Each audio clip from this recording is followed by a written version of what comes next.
3 ವರ್ಷ ಚಿಕ್ಕ ಪಾಪು ಯಾದನಿ ಅಂತ ಆ ಚಿಕ್ಕ ಹುಡುಗಿನ ಅತಿ ಕ್ರೂರವಾಗಿ ರೇಪ್ ಮಾಡಿ, ರೇಪ್ ಆದ್ಮೇಲೆ ಬಂಡೆ ಕಲ್ನ ತಲೆ ಮೇಲೆ ಎತ್ತಾಕಿ ಸಾಯಿಸ್ಬಿಡ್ತಾನೆ 25 ವರ್ಷ ಇರೋ ಒಂದು ಮೃಗ.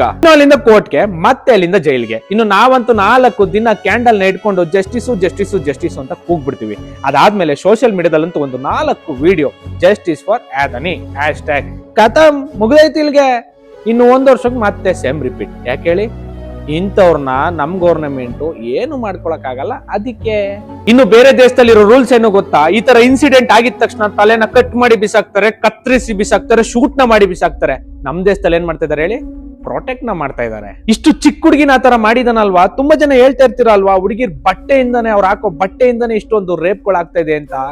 ಇಷ್ಟು ಚಿಕ್ಕ ಹುಡುಗಿಲಿ ಅವನಿಗೆ ರೇಪ್ ಮಾಡುವಂತದ್ದು ಏನ್ ಕಾಣಿಸ್ತು ಸ್ವಾಮಿ? ಇಲ್ಲಿ ಪ್ರಾಬ್ಲಮ್ ಇರೋದು ಹುಡುಗಿರ್ ಹಾಕೋ ಬಟ್ಟೆಯಿಂದಲ್ಲ. ನಮ್ಮಲ್ಲಿ ಕೆಲವರಿಗೆ ಪ್ರಾಪರ್ ಎಜುಕೇಶನ್ ಇಲ್ದೇನೆ ಮೃಗಗಳಾಗಿ ತಯಾರಾಗ್ಬಿಟ್ಟಿದ್ದಾರೆ. ನಾನು ಹೋದ ವರ್ಷನೇ ಹೇಳಿದೆ ಜಸ್ಟಿಸ್ ಬಗ್ಗೆ ಯಾವ್ದೇ ವಿಡಿಯೋನು ಮಾಡಲ್ಲ ಅಂತ. ಆದ್ರೆ ಈ ಇನ್ಸಿಡೆಂಟ್ ನೋಡಿದ್ಮೇಲೆ ಯಾಕೋ ಮನ್ಸೇ ತಡೆದಿಲ್ಲ. ನಮ್ ಪ್ರಯತ್ನ ಎಲ್ಲ ಇಷ್ಟೇನೆ, ನಮ್ ಇನ್ಫ್ಲುಯೆನ್ಸರ್ಸ್ ಮಾಡೋ ವಿಡಿಯೋಗಳನ್ನ ನೋಡಿ ಆದ್ರೂ ನ್ಯಾಯಾಂಗದ ತೀರ್ಪು ಚೇಂಜ್ ಆಗ್ಬೋದು ಅಂತ. ಇನ್ನು ಇದ್ರ ಬಗ್ಗೆ ಜಾಸ್ತಿ ಮಾತಾಡಕ್ ನನ್ಗೂ ಇಷ್ಟ ಇಲ್ಲ. ಆದ್ರೆ ಇಂಥ ನನ್ ಮಕ್ಳಿಗೆ ಏನ್ ಮಾಡ್ಬೇಕು ಅನ್ನೋದನ್ನ ನೀವೇ ಹೇಳಿ.